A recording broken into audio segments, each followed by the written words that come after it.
Hello guys, আসসালামু আলাইকুম। আশা করি সবাই ভালো আছেন, আমিও ভালো আছি।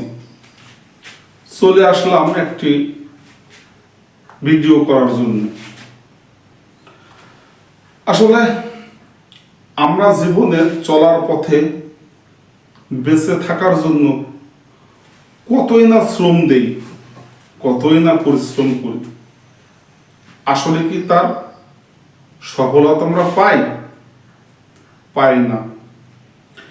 দেখেন, বনের রাজা সিংহ দিনে 18 ঘন্টা ঘুমায়, পক্ষান্তরে গাধা 18 ঘন্টা কাজ করে।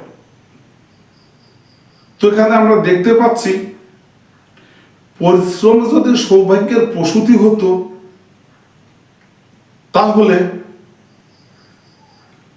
বনের রাজা হতো গাধা, যেহেতু সে 18 ঘন্টা পরিশ্রম করে, আর সিংহ হতো গাধা।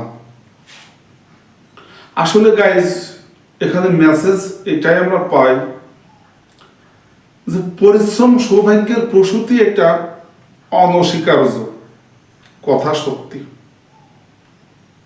প্রশ্ন হলো, পরিশ্রম আমরা যতই করি না কেন, যদি নির্বুদ্ধিতার সঙ্গে কোনো পরিশ্রম করি, তার কোনো ফল আসবে না। তাই আমরা গাধার মতো, নির্বুদ্ধিতার মতো পরিশ্রম না করে আমরা বুদ্ধিমত্তার সাথে শ্রম দেব, তাহলেই আমাদের সৌভাগ্য আসবে। না হলে নির্বুদ্ধিতার মতো যদি আমরা গাধার মতো শ্রম দেই, আমাদেরকে গাধাই হয়ে থাকতে হবে। Thank you.